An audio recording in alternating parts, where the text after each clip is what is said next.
Hello,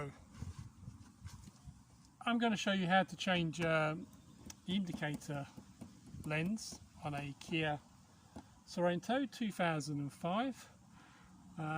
This one actually it came off, the plastic came off and I had to glue it back on, and ever since it's been getting condensation in it, so I'm going to try and get that one off. I've got a brand new one here, nice and shiny and clean. Now if it's a bit tight, because obviously it's been there a long time, it might be a bit dirty, spray a bit of WD-40 or some lubricant around just around the fitting like so. Wipe off the excess, let that soften it up. Now you should be able to just push and pull it out. Yeah, push it towards the front of the car and it should pull out.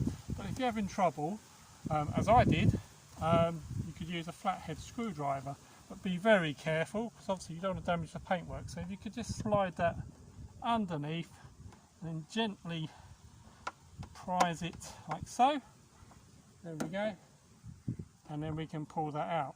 So here we go. So at the back you've got the light bulb fits in the back. It just twists, so if you push and twist that will come out like so, and that's your old one.